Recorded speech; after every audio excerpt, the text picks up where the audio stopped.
Rádio da Universidade e URGS-TV apresentam Primeiro Ano da Gestão 2020-2024 na Universidade Federal do Rio Grande do Sul. Olá, estamos iniciando o programa especial pela Rádio da Universidade e URGS-TV sobre um ano de realizações da gestão 2020-2024 da Universidade Federal do Rio Grande do Sul. Eu sou Cláudia Heinzelmann e estamos aqui com o reitor da URGS, Carlos André Bulhões Mendes. Obrigada pela participação, professor Carlos André. Inicialmente, eu gostaria que o senhor falasse um pouco sobre a sua trajetória aqui na universidade. Olá a todos e todas que nos escutam no dia de hoje.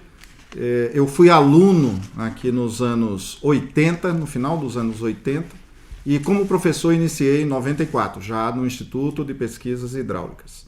Pela natureza dos assuntos, sempre tive um perfil muito multidisciplinar, ou seja, desde 94, além de professor de graduação e pós-graduação lá no Instituto de Pesquisas Hidráulicas, eu ao mesmo tempo já era professor na Faculdade de Arquitetura no PROPUR, no Programa de Pós-Graduação em Planejamento Urbano e Regional. Tive contribuições no Centro Estadual de Pesquisa em Sensoriamento Remoto e Meteorologia, no CEPAM, Centro de Pesquisas em Agronegócios, e com palestras e contribuições em programas de pós-graduação na Escola de Engenharia e Escola também de Administração da Universidade Federal do Rio Grande do Sul. Minha vida profissional foi toda centrada no Instituto de Pesquisas Hidráulicas, que é uma pequena faculdade aqui da universidade, lá no Campus do Vale, onde lá eu tive participação em departamentos, comissões de graduação, comissões de pós-graduação, vice-direção, comissão de pesquisa, comissão de extensão, chegando à direção lá daquele instituto. É um local muito pequeno, mas também muito tradicional na área técnica de recursos hídricos. Então, por exemplo, o programa de pós-graduação do IPH é o programa pioneiro da América do Sul, é o mais antigo, inclusive foi fundado por uma missão especial da Unesco. E no período que a gente teve na coordenação, é um programa antigo, até agora a elevação de nota junto à CAPES foi no período que eu fui coordenador. Então me encanta e agrada muito estar sempre contribuindo e sempre com representação em ambientes coletivos dentro e fora da URGS. Sua gestão se deu bem no meio da pandemia, né? Isso. Sabemos que, claro, foi um ano muito difícil, uma situação bem difícil, realmente, e que ainda não passou. Isso. Dentro desse cenário, que balanço o senhor pode fazer deste primeiro ano de gestão como reitor da Universidade Federal do Rio Grande do Sul? Muito boa pergunta. Como você mesmo já deu a resposta, né, as dificuldades são diárias, mas a vida é isso. Né? Eu não gosto de pensar numa vida linear, e sim que a vida, ao invés de ser um comprimento, ela é uma largura, ou seja, cada dia é um dia, e a gente tenta dar a maior intensidade possível dia a dia. A pandemia é uma realidade autoimposta, né, no planeta todo, não só foi aqui na URGS, infelizmente para todos nós foi uma realidade autoimposta. Ela trouxe, além das consequências à saúde das famílias, ela também trouxe essa diminuição da atividade econômica. Diminuição da atividade econômica quer dizer menos impostos, então muito menos recursos disponíveis. E o pouco que se tinha de recurso público é utilizado e está sendo utilizado para irrigar programas sociais para as classes menos favorecidas, o que eu concordo. Então, disputarmos naco de recurso público num cenário como esse é dificílimo. Então, o primeiro enfrentamento foi essa questão orçamentária, né, do financiamento público da nossa atividade, conseguir os recursos, fazer a universidade funcionar. Com muita dificuldade, mas também com muita contribuição de toda a Universidade Federal do Rio Grande do Sul, eu tenho, nesse primeiro ano, uma dor positiva, é uma dor no punho de tanto assinar diploma. Tá? Então, entendendo que educação, os médicos, enfim, toda a classe de saúde estão sendo os protagonistas nesse enfrentamento da pandemia. Mas a gente entende que a educação será o protagonista no pós-pandemia.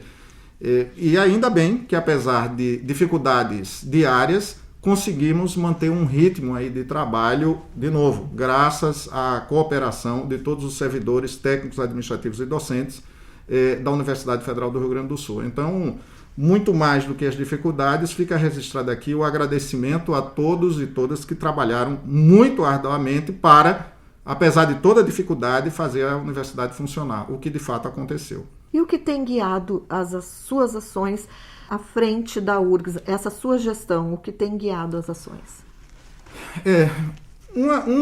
Um dos elementos balizares ou pilares é, sem sombra de dúvida, essa manutenção do funcionamento da universidade. Para isso a gente precisa de recurso. Então, a busca da estrutura de financiamento para o ensino público, gratuito e de qualidade é diária. O segundo elemento, eu diria que é esse enfrentamento a essa dificuldade de evasão e repetência escolar. No nosso caso, foi uma prioridade, inclusive, entre todas as universidades. Nós priorizamos isso.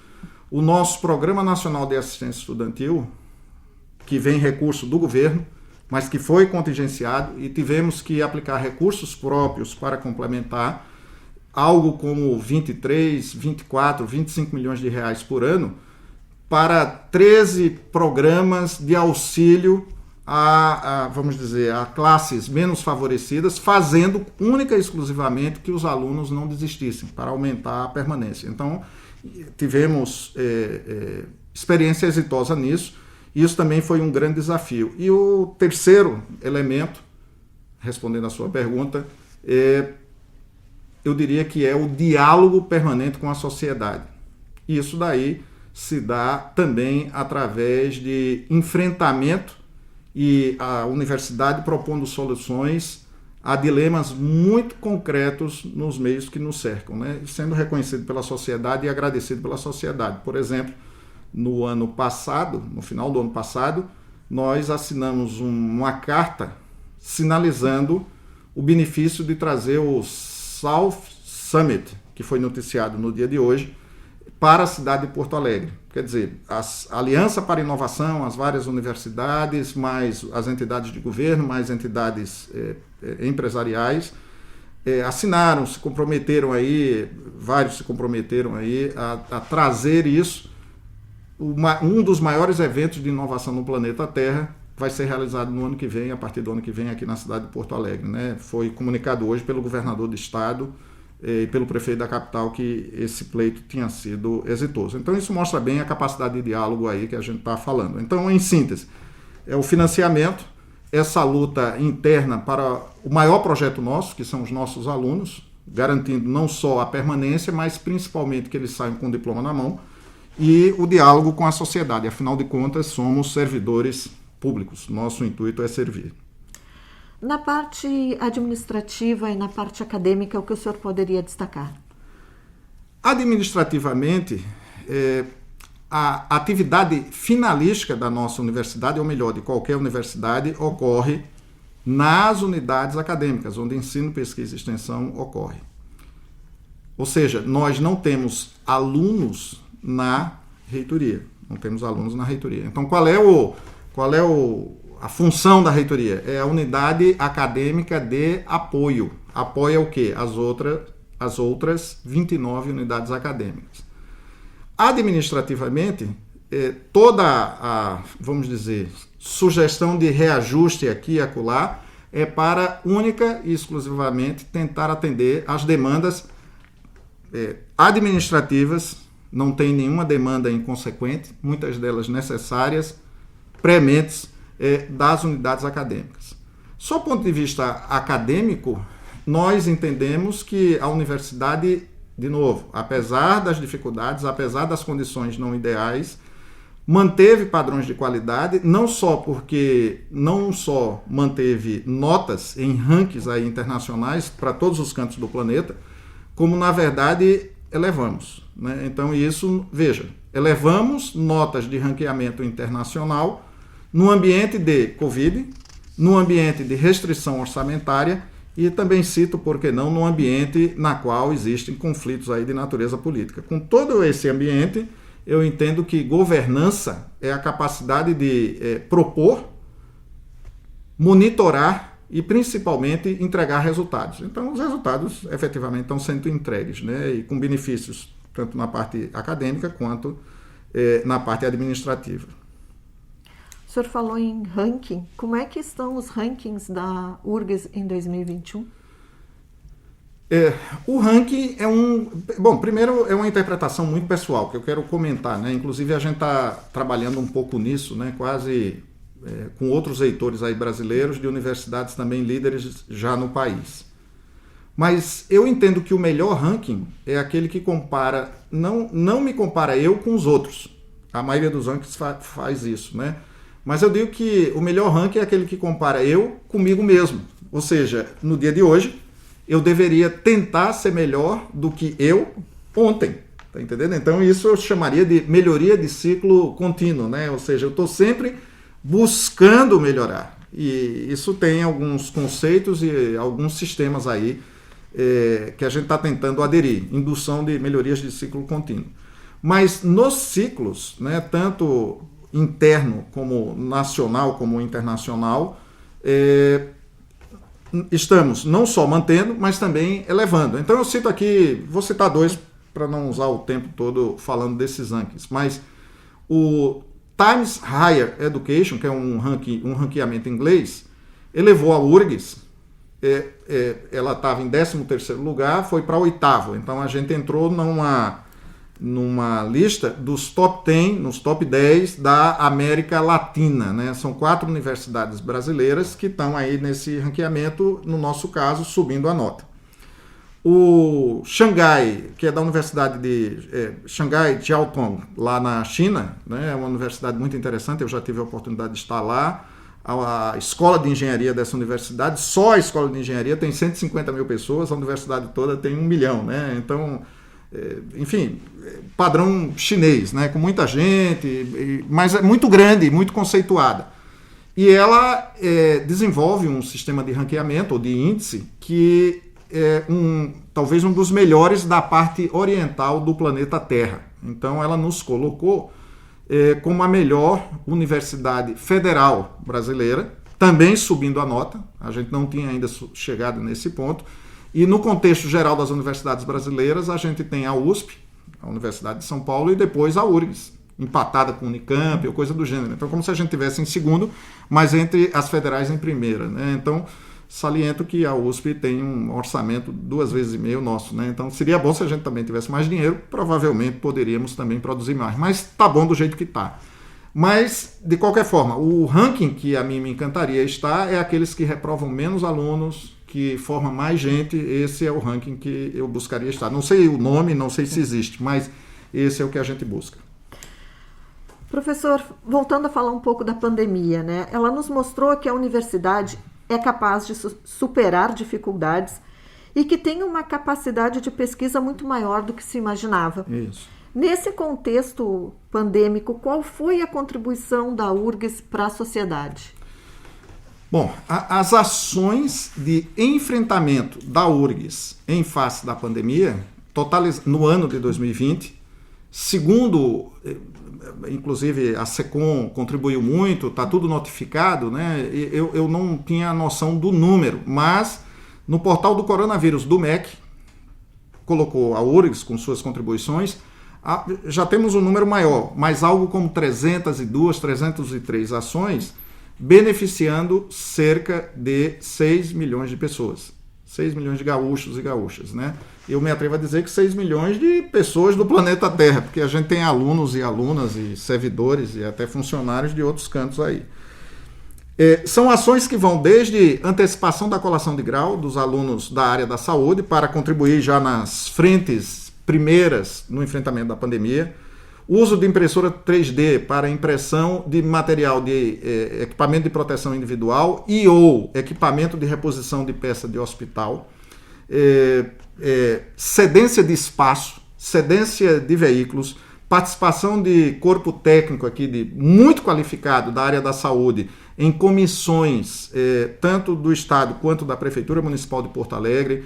Até agora, nós estamos com, por exemplo, chegou, eu acho que uma semana atrás, um carregamento gigante da Pfizer e a coordenadoria de vacinas da Secretaria Municipal de Saúde liga num domingo, no final da tarde, domingo à noite, estava sendo aberto o portão para armazenar o que estava chegando no aeroporto Salgado Filho nos nossos ultra freezers.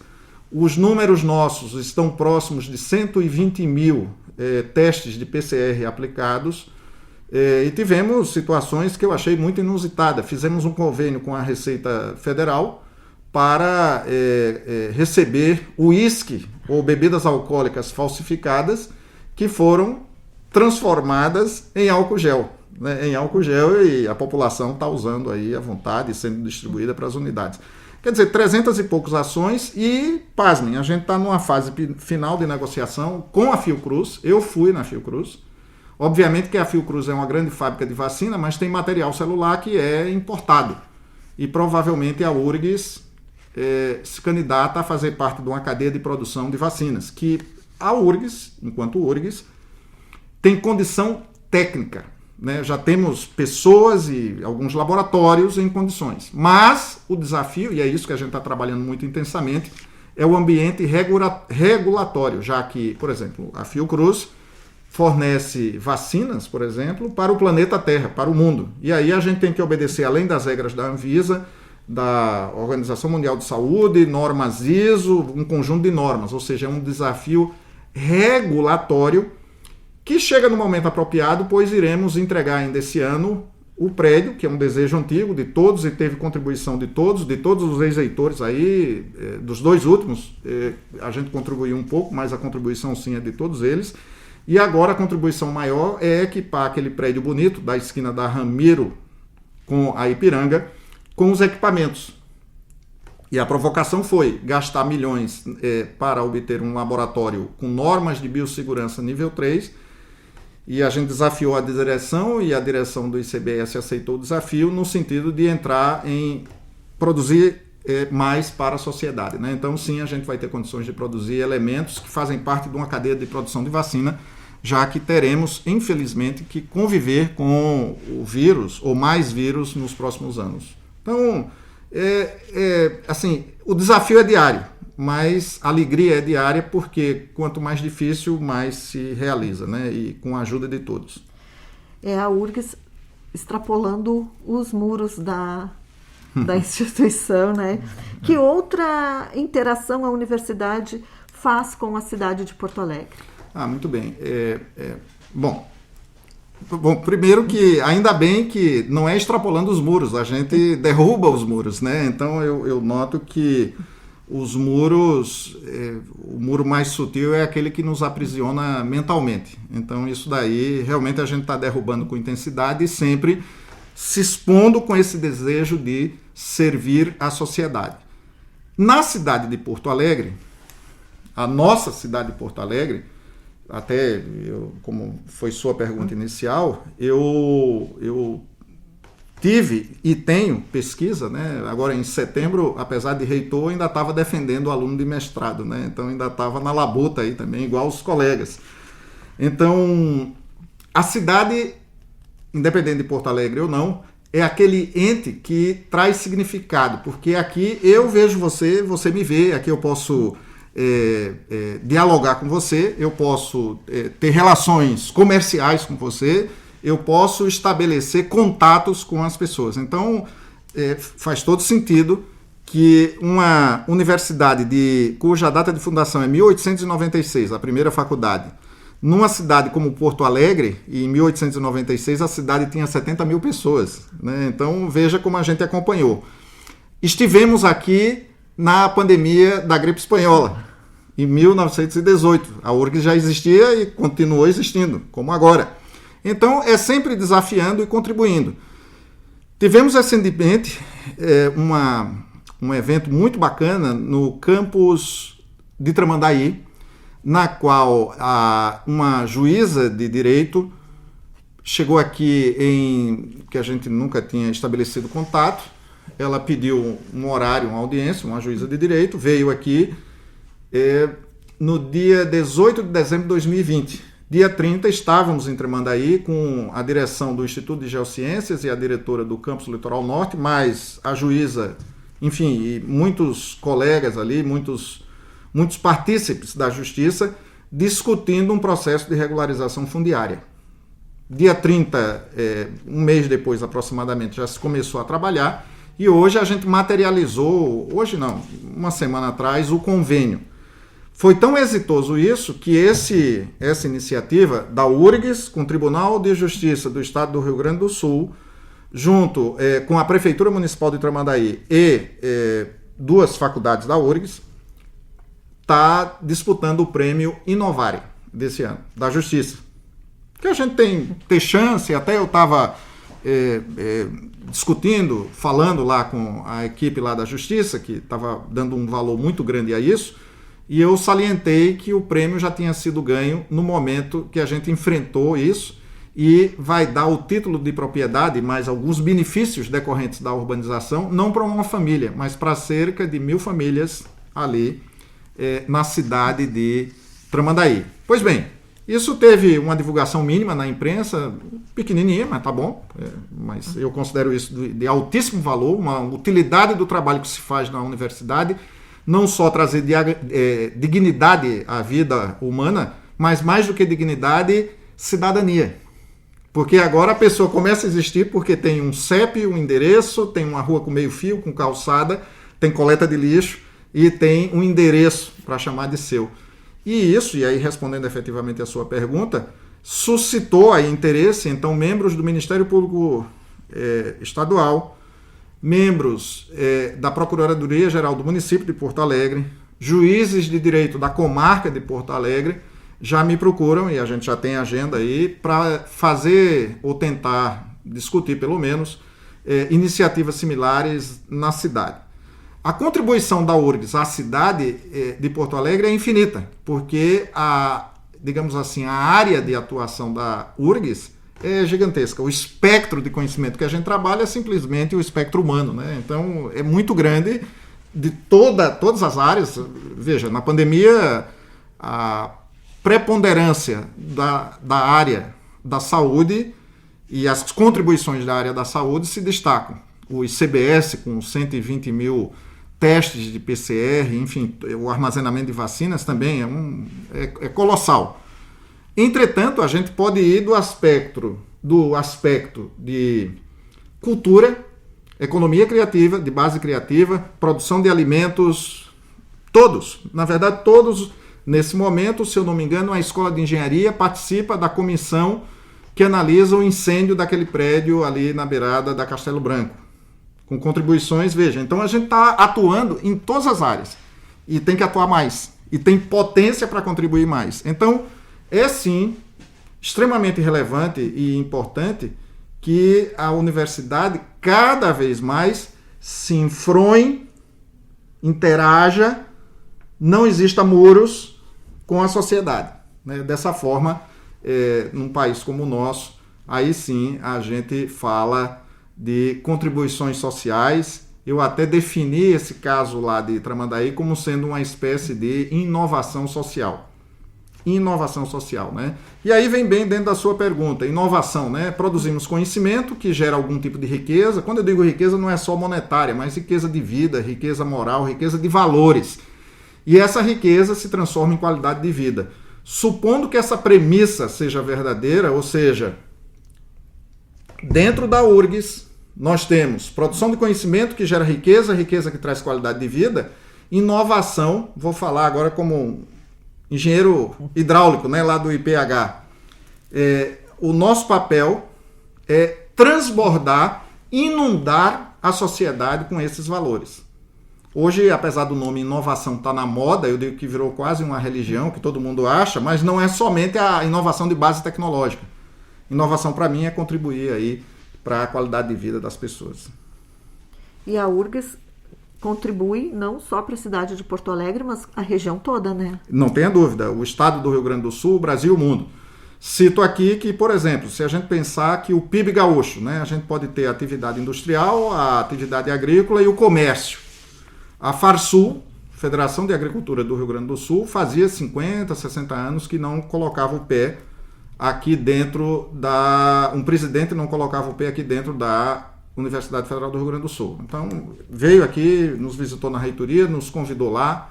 Eu fui na Expo Inter. Na Expo Inter, participei de um debate com o ministro de Agricultura, Ganaderia e Pesca do Uruguai. falando das interações entre Rio Grande do Sul e Uruguai.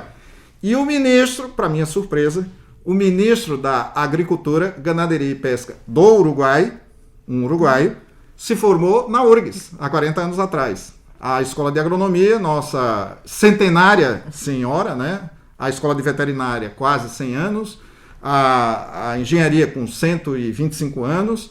Então, nos dá muita alegria chegar num evento como a Expo Inter e estar falando daqui, peraí, olha, eu me formei na URGS. Então, é o atestado de como a gente está participando. Então, não só, eu me atrevo a dizer que não só no ambiente regional, mas até um ambiente nacional e internacional, dado o porte e a dimensão da URGS. Voltando a falar um pouco e novamente sobre a pandemia, o trabalho remoto implementado durante esse período foi inevitável para manter o funcionamento da instituição. Claro. Isso não só aqui na URGS, mas mobilizou o mundo do trabalho de uma forma geral. Durante a pandemia, a regulamentação do teletrabalho começou a ser discutida internamente. Como a gestão vê essa discussão? Olha, bom, primeiro que a pandemia nos obrigou a ter soluções criativas, né? No início da pandemia, quando estourou lá, quando a primeira portaria do então reitor cancelou, suspendeu o trabalho presencial, muitos dos servidores técnicos administrativos, muitos não, alguns reclamaram porque o computador que tinha em casa, que era isso, que era aquilo outro. Então a gente foi se adaptando. Eu me lembro que naquele momento eu anotei a placa de patrimônio de um computador, autorizei, enquanto diretor de uma unidade, ele levar para casa, assinou que recebeu para fazer a movimentação. E no momento seguinte ele reclamou da cadeira. Eu disse, bom, qual é a cadeira que você senta? aquela dali. Eu disse, pega a placa de patrimônio e leve. Então levou a cadeira junto com o computador. Ficou numa condição de trabalho. Obviamente que, longe do ideal, naquele momento, foi o enfrentamento. Depois vieram normas, né? Nesse momento a gente tem uma instrução normativa número 65, né, do Ministério da Economia, que regula o ambiente do teletrabalho. Temos sim grupos aqui, um pequeno GT, que, se eu não me engano, nesse momento, que tenta parametrizar, tem uma ideia do custeio disso daí, e se eu não me engano, porque antes de fazer qualquer portaria, eu tento fazer projetos pequenos, piloto, para avaliar se aquela condição de trabalho ou se aquela condição técnica é factível no nosso ambiente, né? Porque é fácil colocar no papel, mas às vezes não dá. Então, nesse momento, está sendo avaliado a viabilidade disso. Tem um grupo de trabalho. Eu não vejo, para algumas atividades, óbice, tá? Eu não vejo óbice, mas entendo que tenha que ser, sim, regulado. Ainda mais num ambiente como o nosso, onde temos todo o espectro de tipo de trabalho, é muito amplo, né? E regular igual para todos não é correto. Mas, assim, sim, tem atividades dentro da Universidade Federal do Rio Grande do Sul que podem ocorrer em teletrabalho. Não. Tem atividades dentro da Universidade Federal do Rio Grande do Sul que não podem ocorrer em teletrabalho. Mas, óbvio, a gente não vê. Só quer fazer isso num ambiente bastante regulado, num ambiente técnico, vamos dizer, com certo controle, para não cometer injustiças com ninguém. Nos últimos meses, a pandemia também deu força e potencializou a discussão do ensino híbrido Sim. E das atividades não presenciais. Quando não estivermos mais no contexto de pandemia, qual a perspectiva de manutenção ou até ampliação do ensino híbrido? É uma pergunta muito interessante, é uma pergunta que, enfim, nos colocam todos os dias, né? Eu, particularmente, eu sou professor há 37 anos. E sou fã, sempre dei aula presencial, né? Sou fã do cuspigis, né? Em sala de aula, olhando no olho de cada aluno e tal. No começo do ano passado, apesar de ter feito muito treinamento pela Edurgs, nossa aqui no passado, de introdução ao mudo, introdução a material, disso, daquilo outro, introdução a material textual dentro do Moodle, o sistema de avaliação dentro do Moodle, vários treinamentos, ainda assim me senti um neófito, iniciando pela primeira vez. Então, eu fui para o YouTube para aprender alguma coisa, e adquiri um kit youtuber e dei aula. Né? Alguma coisa me parece que é pertinente, alguma coisa me parece que é impertinente. Com relação, eu volto que isso tem uma questão até no Estatuto e Regimento Geral da Universidade, tanto nos cursos de graduação como pós-graduação, a definição dos programas pedagógicos, dos cursos, né, como as disciplinas e as maneiras, é uma atribuição exclusiva ali de cada congrade e de cada comissão de pós-graduação. De novo, tem com 105, 106 cursos de graduação e uns 170 de pós-graduação, cada um tem o seu exercício também de autonomia. Eu entendo, mas não quer dizer que o meu entendimento esteja correto, nem que deva ser cumprido, mas até porque essa matéria vai ter que passar, sim, pelos conselhos, pelo CEP, pelas comissões do CEP, depois vai lá no Consum, mas eu entendo que tem espaço, sim, para um certo hibridismo, para uma coisa híbrida, né? Tem conteúdos práticos que são impossíveis de serem EAD, tem conteúdos teóricos, sim, são possíveis de ser EAD. Mas aí cada comissão de graduação ou cada comissão de pós-graduação tem que exercitar sua autonomia e definir os programas das disciplinas, se isso é passível ou possível. Professor Carlos André, para terminar essa conversa, quais as perspectivas para 2022?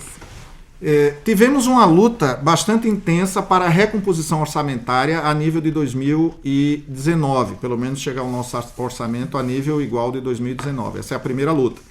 Essa luta se trava no orçamento público junto ao MEC, mas também com as bancadas. Eu mesmo tive petições em nome da URGS com toda a bancada gaúcha, com todos os partidos políticos. Eu acho que umas 3 semanas atrás a gente estava na frente de uma reunião da bancada peticionando recursos para a URGS. É diferente daquele contato ponto a ponto, que vai e fala com um deputado, e agora a gente estava na frente de todos. Um grande projeto que hoje ou amanhã vai ter assinatura, que causa espanto, né? Mas sim conquista com muito trabalho e muita contribuição aqui das universidades. Para o ano de 2022, é o maior contrato da história das universidades brasileiras. Não é nem pública nem privada, é de todas elas. Tá? A gente participou e ganhou de uma licitação pública nacional junto ao Conselho Nacional de Secretarias Municipais de Saúde, para dar um treinamento para 380 mil estudantes distribuídos em todos os municípios brasileiros. É uma Comissão Nacional de Secretários Municipais de Saúde. Foi organizado pela Faculdade de Medicina, Odonto, Farmácia, Enfermagem e a Psico, 5. E o arcabouço embaixo, a estrutura do CPD. Vai ser assinado em 2, 3 dias isso. Já está ganho, está tudo certo. A gente vai começar a receber o primeiro TED. E o valor chega próximo de 500 milhões de reais. É fora de qualquer comparação, tá entendendo? Então, isso traz um alento, mas também traz muita responsabilidade em acompanhar e fazer isso acontecer no país todo. Temos outras iniciativas de projetos. Eu sou muito bom pedinte, né? Porque eu nunca peço nada para mim. Então, me orgulha muito correr atrás, pedir e ganhar para a Universidade Federal do Rio Grande do Sul, para todas as unidades acadêmicas. É isso que a gente está trabalhando, né? Então, de manhã, de tarde e de noite, sempre no intuito de trazer melhores condições. A recomposição orçamentária financeira. No ano que vem é um ano acadêmico. A parte da pandemia, a gente está tentando trazer o calendário acadêmico o mais próximo possível, já que paralisou 7 meses e temos que repor essas horas de aula.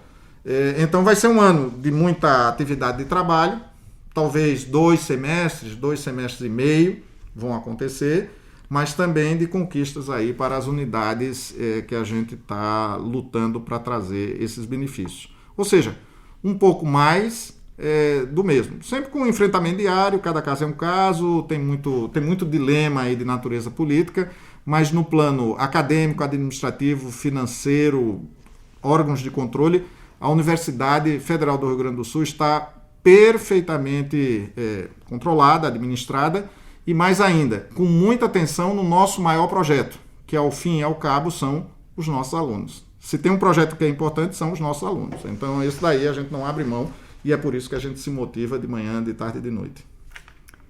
Muito obrigada. Terminamos aqui este programa especial sobre um ano da gestão que tem à frente o reitor Carlos André Bulhões Mendes, aqui na Universidade Federal do Rio Grande do Sul.